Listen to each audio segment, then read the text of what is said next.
ದೇಶದಲ್ಲಿ 90% ಸಾವುಗಳಲ್ಲಿ 38% ಹೃದಯಾಘಾತದಿಂದ ಸಾವನ್ನಪ್ಪುತ್ತಿರುವುದು ಕಳವಳಕಾರಿಯಾಗಿದೆ.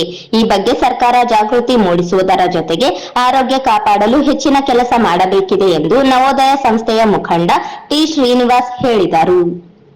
ನಗರದ ವಿಜಯ ಪಾಲಿಕ್ಲಿನಿಕ್ ಮತ್ತು ನರ್ಸಿಂಗ್ ಹೋಂನಲ್ಲಿ ವಿಶ್ವ ಹೃದಯ ದಿನಾಚರಣೆ ಕಾರ್ಯಕ್ರಮ ಉದ್ಘಾಟಿಸಿ ಮಾತನಾಡಿದರು. ದೇಶದಲ್ಲಿ 1.1 ರಿಂದ 7% ಗ್ರಾಮೀಣ ಭಾಗದ ಜನರು ಹಾಗೂ 1.5 ರಿಂದ 15% ಹೃದಯಾಘಾತದಿಂದ ಸಾವನ್ನಪ್ಪುತ್ತಿದ್ದಾರೆ. ಪ್ರತಿ 30 ಸೆಕೆಂಡಿಗೆ ಒಬ್ಬರು ಹೃದಯಾಘಾತದಿಂದ ಸಾವನ್ನಪ್ಪುತ್ತಿದ್ದಾರೆ ಎಂದರು. ಇತ್ತೀಚಿನ ದಿನಗಳಲ್ಲಿ 12 ರಿಂದ 20 ವರ್ಷದ ಮಕ್ಕಳು ಸಹ ಹೃದಯಾಘಾತದಿಂದ ಸಾವನ್ನಪ್ಪುತ್ತಿದ್ದು ಕಳವಳಕಾರಿಯಾಗಿದೆ. ಹಿಂದಿನ ದಿನಗಳಲ್ಲಿ ಮಗ ತಂದೆಯ ಹೃದಯಾಘಾತ ಸಂಬಂಧದ ರೋಗ ತಪಾಸಣೆ ಕಂಡುಕೊಂಡು ಬರುತ್ತಿತ್ತು. ಇಂದು ಬದಲಾಗಿ ತಮ್ಮ ತಂದೆ ಮಕ್ಕಳನ್ನು ಹೃದಯ ಸಂಬಂಧಿಸಿದ ಕಾಯಿಲೆ ತಪಾಸಣೆ ಬರುತ್ತಿದ್ದಾರೆ. ಇದು ಆಘಾತಕಾರಿಯಾಗಿದೆ. ಹೃದಯ ಸಂಬಂಧಿಸಿದ ರೋಗದ ತಪಾಸಣೆ ಪ್ರತಿಯೊಬ್ಬರು ಮಾಡಿಸಬೇಕಾದ ಸ್ಥಿತಿ ಇದೆ ಎಂದರು. ಹೃದಯಕ್ಕೆ ಸಂಬಂಧಿಸಿದ ತಪಾಸಣೆ ಜೊತೆಗೆ ನಾವು ಹೃದಯವನ್ನು ಖುಷಿಯಾಗಿ ಇಟ್ಟುಕೊಳ್ಳಬೇಕು, ಸಂತೋಷದಿಂದ ಇರಬೇಕು. ಸಂತೋಷ ಕ್ಷಣದಲ್ಲಿ ಹೃದಯವನ್ನು ಇಟ್ಟುಕೊಳ್ಳಬೇಕಿದೆ ಎಂದು ತಿಳಿಸಿದರು. ಹೃದಯಾಘಾತ ಯಾವುದೇ ಕ್ಷಣದಲ್ಲಿಯೂ ಯಾರಿಗೂ ಬೇಕಾದರೂ ಬರಬಹುದು. ಅದಕ್ಕೆ ವಯಸ್ಸು ಗೊತ್ತಿಲ್ಲ. ಹಿಂದೆ ಇಂತಿಷ್ಟು ವಯಸ್ಸು ಅಂತ ಇತ್ತು. ಇದೀಗ ಹೃದಯಾಘಾತ ಯಾವುದೇ ಕ್ಷಣದಲ್ಲಿ ಬರಬಹುದು ಎಂದರು. ಆರೋಗ್ಯದ ಬಗ್ಗೆ ಪ್ರತಿಯೊಬ್ಬರು ಕಾಳಜಿ ವಹಿಸಬೇಕು, ಮುಂಜಾಗ್ರತಾ ಕ್ರಮಗಳನ್ನು ತೆಗೆದುಕೊಳ್ಳಬೇಕು ಎಂದು ತಿಳಿಸಿದರು.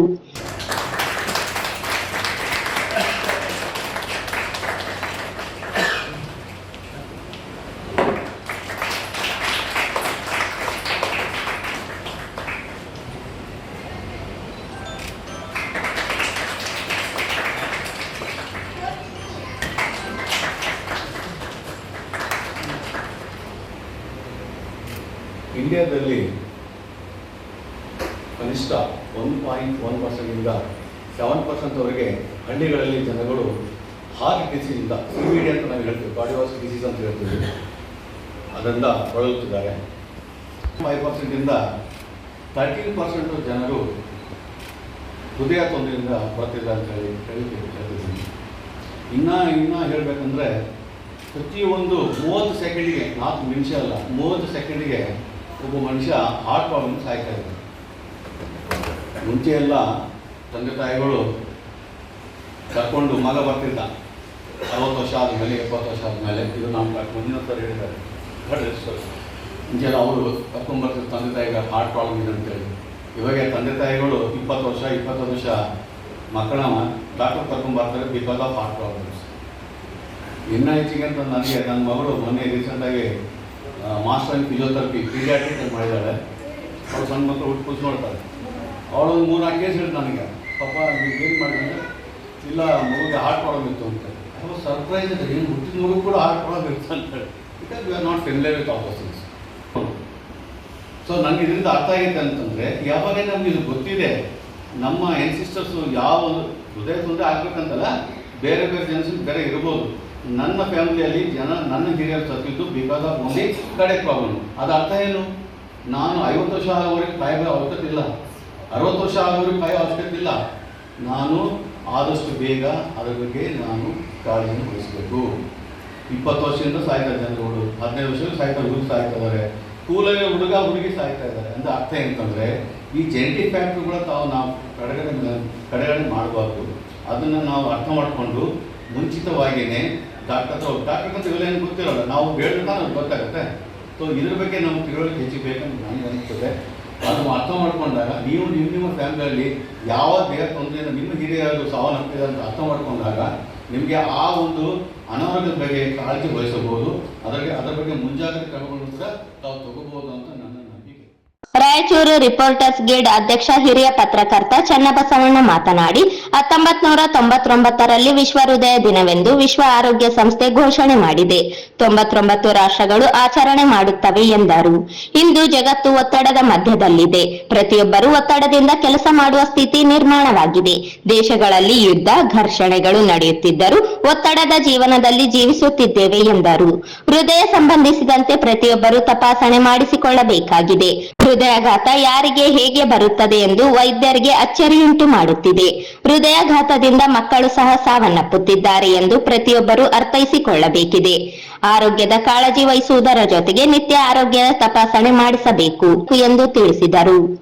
ಏನು ಇವತ್ತು ಜಗತ್ತಿನಲ್ಲಿ 98% ಸಾವುಗಳು ಅಂದರೆ ಹೃದಯಾಘಾತದಿಂದಲೇ ಸಾವು, ಅಂದರೆ ಇತರ ಕಾಯಿಲೆಗಳಿಂದ ಸಾಯುವವರಿಗಿಂತಲೂ 38% ಸಾಯುವವರ ಸಂಖ್ಯೆ ಜಗತ್ತಿನಲ್ಲಿರೋದು ಹೃದಯಾಘಾತದಿಂದ ಸಾಯ್ತಾರೆ ಅಂತೇಳಿ ಅವರು ವಿಶ್ವ ಆರೋಗ್ಯ ಸಂಸ್ಥೆ ವರದಿ ಹೇಳ್ತಾರೆ.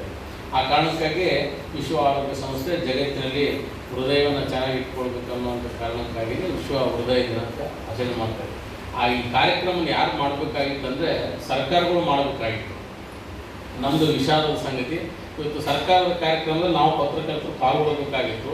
ಆದರೆ ಖಾಸಗಿಯಾಗಿ ಡಾಕ್ಟರ್ ಅಜಿತ್ ಕುಲಕರ್ಣಿ ಅವರು ತಮ್ಮ ಆಸ್ಪತ್ರೆಯಲ್ಲಿ ಒಂದು ಉಚಿತ ಆರೋಗ್ಯ ಶಿಬಿರದ ಮೂಲಕ ವಿಶ್ವ ಹೃದಯ ದಿನದ ಒಂದು ಜಾಗೃತಿ ಕೆಲಸವನ್ನು ಮಾಡ್ತಾ ಇರೋದ್ರಿಂದ ಆ ಕಾರಣಕ್ಕಾಗಿ ಅವರಿಗೆ ನಾವು ನೀವೆಲ್ಲರ ಅಭಿನಂದನೆ ಸಲ್ಲಿಸ್ತೇವೆ. ಯಾಕಂದರೆ ನಾವು ಇವತ್ತು ಅಲ್ಲೆಲ್ಲೋ ಓಪ್ಯಾಕ್ನಲ್ಲೋ ರಿಮ್ಸಲ್ಲೋ ನಾವು ಇನ್ನೆಲ್ಲೋ ಒಂದು ಕಾರ್ಯಕ್ರಮದಲ್ಲಿ ನಡಿಬೇಕಾಗಿತ್ತು. ಅಂದರೆ ಇದರ ಬಗ್ಗೆ ವ್ಯಾಪಕವಾಗಿ ಪ್ರಚಾರ ಆಗಬೇಕಾಗಿತ್ತು. ನೋಡಿ, ಒಂದು ಹೃದಯ ರೋಗ ತಜ್ಞ ಡಾಕ್ಟರ್ ಅಜಿತ್ ಕುಲಕರ್ಣಿ ಮಾತನಾಡಿ, ಹೃದಯ ರೋಗ ಇಂದು ಹೆಚ್ಚಾಗಿದೆ. ಹೃದಯ ಸಂಬಂಧಿಸಿದ ಲಕ್ಷಣಗಳು ಕಾಣಿಸಿಕೊಳ್ಳುವ ಮೊದಲೇ ಹೃದಯಾಘಾತದ ಸಾವುಗಳು ನಡೆಯುತ್ತಿವೆ. ಪ್ರತಿಯೊಬ್ಬರು ಹೃದಯ ಸಂಬಂಧಿಸಿ ಆರೋಗ್ಯ ತಪಾಸಣೆ ಮಾಡಿಸಬೇಕಾಗಿದೆ ಎಂದರು. ನಮ್ಮ ಆಸ್ಪತ್ರೆಯಲ್ಲಿ 1 ದಿನದ ತಪಾಸಣೆ ಉಚಿತವಾಗಿದ್ದು, ಸಾರ್ವಜನಿಕರು ಇದರ ಸದುಪಯೋಗ ಪಡೆದುಕೊಳ್ಳಬೇಕು. ಹೃದಯ ಸಂಬಂಧಿಸಿದ ಬಗ್ಗೆ ತಪಾಸಣೆ ನಡೆಸಿಕೊಂಡು ಆರೋಗ್ಯಕ್ಕೆ ಆದ್ಯತೆ ನೀಡಬೇಕು. ಹೃದಯ ಸಂಬಂಧಿಸಿದ ತಪಾಸಣೆಗೆ ಯಾವುದೇ ಸಮಯದಲ್ಲಿ ಬಂದರೂ ತಪಾಸಣೆ ಮಾಡಿಸಿಕೊಳ್ಳಬೇಕಾಗಿದೆ. ಚಿಕಿತ್ಸೆಗೆ ಬೇಕಾದ ಎಲ್ಲ ವ್ಯವಸ್ಥೆ ಆಸ್ಪತ್ರೆಯಲ್ಲಿ ಇದೆ ಎಂದರು. ನಾನು ಸ್ವಾಗತ ಕೋರುತ್ತೇನೆ. ಆಮೇಲೆ ನಮ್ಮ ಚೆನ್ನೈ ಯಾಕೆ ಮಾಡಬೇಕು, ಯಾವಾಗ ಸ್ಟಾರ್ಟ್ ಆಯಿತು ಅಂತ ಒಂದು 2-3 ಮಾತನ್ನು ನಾನು ಹೇಳಿ ಬಯಸ್ತೀನಿ. 1997ರಲ್ಲಿ ವರ್ಲ್ಡ್ ಹಾರ್ಟ್ ಫೆಡರೇಷನ್ ಅಂತ ಸ್ಟಾರ್ಟ್ ಮಾಡಿದರು. ಸ್ಟಾರ್ಟ್ ಮಾಡಿ first time world heart day ಆಚರಿಸಿದ್ದು September 24, 2008. So September last Sunday world heart day ಅಂತ ಮಾಡ್ತಾ ಇದ್ರು. ಎದಕ್ಕೆ ಮಾಡಿದ್ರು ಅಂತಂದರೆ, ಫಸ್ಟು ನಮ್ಮ ದೇಶ ಅಥವಾ ವರ್ಲ್ಡ್ ಡೆವಲಪ್ ಆಗಬೇಕಾದ್ರೆ ಸಾಂಕ್ರಾಮಿಕ ರೋಗಗಳಿಂದ ತುಂಬ ಜನರು ಮೃತಪಡ್ತಾ ಇದ್ರು. TB, ಮಲೇರಿಯಾ, ಜ್ವರ, ವಾಂತಿ ಭೇದಿ, ಇದರಿಂದಾಗಿ ಜನ ಮೃತಪಡ್ತಾ ಇದ್ರು. ಬಟ್ ಎಲ್ಲ ಸೋಷಿಯೋ ಎಕನಾಮಿಕ್ ಸ್ಟಾರ್ಟ ಸ್ವಲ್ಪ ಇಂಪ್ರೂವ್ಮೆಂಟ್ ಆದಮೇಲೆ ನಾನ್ ಕಮ್ಯುನಿಕೇಬಲ್ ಡಿಸೀಸಸ್ ಅಂತ ಏನು ಹೇಳ್ತೀವಿ, ಅಂದರೆ ಶುಗರು, BP, ಹೈಪರ್ ಟೆನ್ಷನ್ನು, ರಕ್ತದೊತ್ತಡ, ಬೊಜ್ಜುತನ, ಕೊಲೆಸ್ಟ್ರಾಲು, ಇವೆಲ್ಲದರಿಂದಾಗಿ ಹಾರ್ಟ್ ಪ್ರಾಬ್ಲಮ್ಮು, ಬ್ರೈನ್ ಪ್ರಾಬ್ಲಮ್ ಎಲ್ಲ ತುಂಬ ಜಾಸ್ತಿ ಆಗಿ ತುಂಬ ಜನ ಇದನ್ನು ಮೃತಪಡಲಿಕ್ಕೆ ಸ್ಟಾರ್ಟ್ ಮಾಡಿದರು. ಆದ್ದರಿಂದಾಗಿ ವರ್ಲ್ಡ್ ಹಾರ್ಟ್ ಫೆಡರೇಷನ್ ಅವರು ಹೃದಯದ ಸಂಬಂಧಿ ಕಾಯಿಲೆಗೆ ಸ್ವಲ್ಪ ಅರಿವು ಮೂಡಿಸಲಿಕ್ಕೆ ವರ್ಲ್ಡ್ ಹಾರ್ಟ್ ಡೇ ಅಂತ ಸ್ಟಾರ್ಟ್ ಮಾಡಿದರು 2000ರಲ್ಲಿ. ಸೊ 2012ವರೆಗೂ ಅದು ಪ್ರತಿ ವರ್ಷ ಲಾಸ್ಟ್ ಸಂಡೇ ಆಫ್ ಸೆಪ್ಟೆಂಬರ್ ಮಾಡ್ತಾ ಇದ್ರು. 2012ಅಲ್ಲಿ ಎಲ್ಲ ವರ್ಲ್ಡ್ ಲೀಡರ್ಸು ಎಲ್ಲ ದಿಗ್ಗಜರು ಕೂಡಿ ಏನು ಡಿಸೈಡ್ ಮಾಡಿದ್ರು ಅಂತಂದರೆ, ಇದು ತುಂಬ ಕಾಯಿಲೆ ಹೆಚ್ಚಾಗ್ತಾ ಇದೆ, ಹೃದಯ ಸಂಬಂಧಿ ಕಾಯಿಲೆ. 2025 25% ಮಾರ್ಟಾಲಿಟಿ, ಮೃತಪಡುವವರ ಸಂಖ್ಯೆ ಕಡಿಮೆ ಮಾಡಬೇಕಂತ ಸೆಪ್ಟೆಂಬರ್ 29 ಅಂತ ಡೇಟ್ ಫಿಕ್ಸ್ ಮಾಡಿ ವರ್ಲ್ಡ್ ಹಾರ್ಟ್ ಡೇ ಅಂತ ವಿಶ್ವಾದ್ಯಂತ ಸೆಲೆಬ್ರೇಟ್ ಮಾಡಲಾಗುತ್ತದೆ. ಪ್ರತಿ ವರ್ಷ ಇದಕ್ಕೊಂದು ಥೀಮ್ ಕೊಡ್ತಾರೆ. ಆ ಥೀಮ್ ಪ್ರಕಾರ ನಡ್ಕೋಬೇಕಂತ ಹೇಳ್ತಾರೆ. ಈ 2024 ಥೀಮ್ ಏನಿದೆ ಅಂತಂದರೆ ಯೂಸ್ ಹಾರ್ಟ್ ಫಾರ್ ಆ್ಯಕ್ಷನ್ ಅಂತಂದರೆ ಕ್ರಿಯೆಗಾಗಿ ಹೃದಯವನ್ನು ಬಳಸಿ. ನಾನು ಆಲ್ರೆಡಿ ಹೇಳ್ದಂಗೆ ಹೃದಯ ತಾಯಿ ಹೊಟ್ಟೆಯಲ್ಲಿರೋದ್ರಿಂದ ಬಡಿತ ಸ್ಟಾರ್ಟ್ ಮಾಡಿದರೆ ನಾವು ಸಾಯುವವರೆಗೂ ಹೃದಯ ಕೆಲಸ ಮಾಡುತ್ತೆ. ಪ್ರತಿದಿನಕ್ಕೆ 1,00,000 ಬಾರಿ ಹೃದಯ ಬಡಿತ ಇರುತ್ತೆ.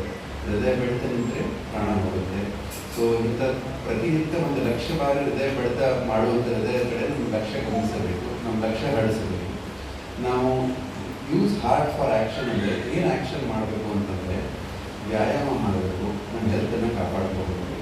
ಇತ್ತೀಚಿನ ಸ್ಟಡೀಸ್ ಏನು ಹೇಳುತ್ತೆ ಅಂತಂದರೆ, ಪ್ರತಿದಿನ ನಾವು 9,650 ಸ್ಟೆಪ್ಸ್ ನಡೆದರೆ ನಮ್ಮ ಹೃದಯ ಸಂಬಂಧಿ ಕಾಯಿಲೆಯಿಂದ ಮೃತಪಡೆಯುವ ಚಾನ್ಸು 75% ಕಡಿಮೆ ಆಗುತ್ತೆ ಅಂತ ಹೇಳ್ತಾರೆ. ಈ ಸಂದರ್ಭದಲ್ಲಿ ಆಸ್ಪತ್ರೆಯ ವೈದ್ಯರು, ಸಿಬ್ಬಂದಿಗಳು ಇದ್ದರು.